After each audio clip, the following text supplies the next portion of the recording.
प्यारे बच्चों, हर घर पाठशाला में आपका एक बार फिर से स्वागत है बच्चों। आज मैं फिर आपके बीच कक्षा 5वीं के गणित विषय के तीसरे अध्याय का तीसरा अध्याय हाउ मेनी स्क्वायर्स कितने वर्ग का पांचवा भाग लेकर आया हूँ बच्चों। आप इस आकृति को ध्यान से देखो। ये 20 वर्गों वाली आयत, इसमें एक नीले रंग की त्रिभुज और एक लाल रंग की त्रिभुज। अब इन दोनों का क्षेत्रफल निकालने के लिए समीना और सादिक के बीच कुछ इस तरीके से बातचीत हुई बच्चों। समीना का ये मानना है कि इस आयत में बनाए गए दोनों बड़े त्रिभुजों का क्षेत्रफल बराबर है। आपको क्या लगा बच्चों? लेकिन सादिक ने कहा ये तो अलग अलग दिख रहे हैं। तो समीना ने सादिक से कहा कि अगर तुम इस नीली त्रिभुज को देखो तो ये इस आयत का आधा है, यानी 20 वर्ग का आधा।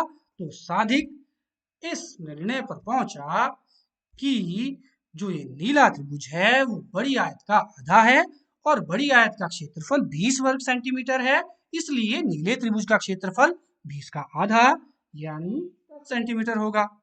कुछ चीज ऐसे बच्चों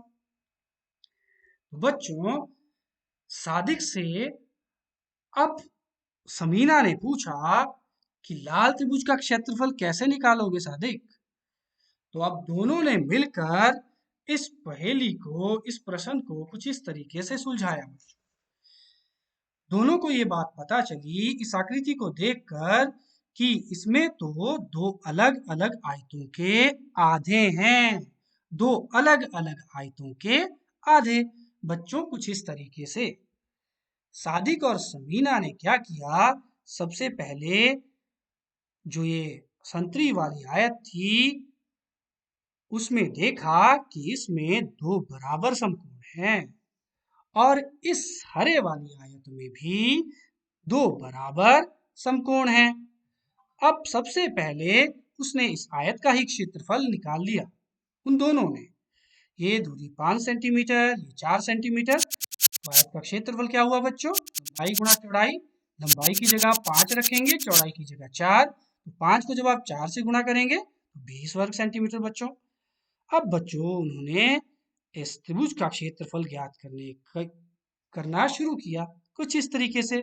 इस संतरी आयत की जो ये दूरी है ये 3 वर्ग है बच्चों, तो 3 सेंटीमीटर, और ये वाली दूरी 4 सेंटीमीटर। तो बच्चों इसका जो क्षेत्रफल होगा लंबाई गुणा चौड़ाई 12 का आधा यानी 6। इसी तरीके से इस हरी आयत का ये दो दूरी यहाँ से यहाँ तक 2 सेंटीमीटर बच्चों, और जो ऊंचाई है बच्चों, जो इसकी वर्टिकल जो इसकी दूरी है ऊपर से नीचे वो 4 सेंटीमीटर है। 2 चौके 8, 8 का आधा 4। तो बच्चों लाल त्रिभुज का क्षेत्रफल उनके पास आया 12 का आधा और 8 का आधा। 2 से 12 को जब काटा तो 6 आया, 2 से जब 8 को काटा तो 4 आया।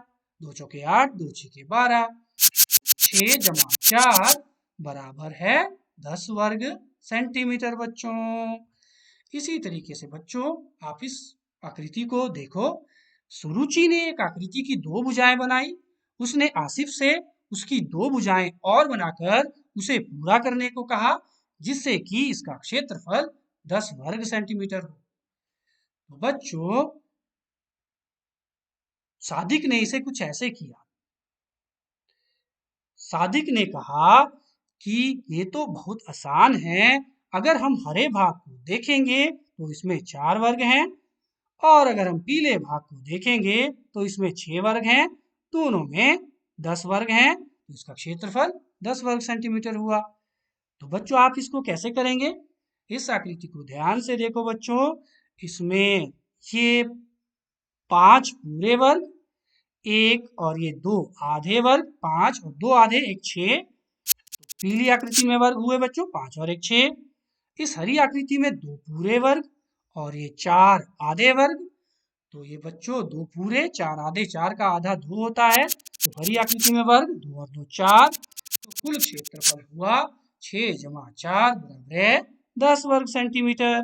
इसी तरीके से आप इस आकृति का भी क्षेत्रफल याद कर सकते हो बच्चों। अब बच्चों ये आकृति देखो और इस आकृति को ऐसे पूरा करो कि जो इसका क्षेत्रफल है वो 4 सेंटीमीटर आए बच्चों। तो आप इसे कैसे करेंगे बच्चों? अगर आप इसे देखें, यहाँ पर वर्ग ड्रॉ करें तो यहाँ पर कितने वर्ग आए? 4। और ये आकृति 4 का आधा हुई, तो मतलब इसमें कितने वर्ग हुए? 2। इसी तरीके से आप यहाँ पर एक 4 वाला वर्ग ड्रॉ करें या 2 सेंटीमीटर भुजा वाला वर्ग बनाएं और उसको कुछ इस तरीके से पूरा कर लें, तो जो आपके पास जो क्षेत्रफल इस आकृति का आएगा वो 4 वर्ग सेंटीमीटर आएगा बच्चों। इसी तरीके से बच्चों आपको इस आयत को इस आकृति को ऐसे पूरा करना है कि जो इसका क्षेत्रफल है वो 2 वर्ग सेंटीमीटर। तो बच्चों अगर आप इस आकृति को ध्यान से देखें तो ये एक आयत बना रही है, इसमें 2 वर्ग है और ये 2 वर्ग का आधा है 1।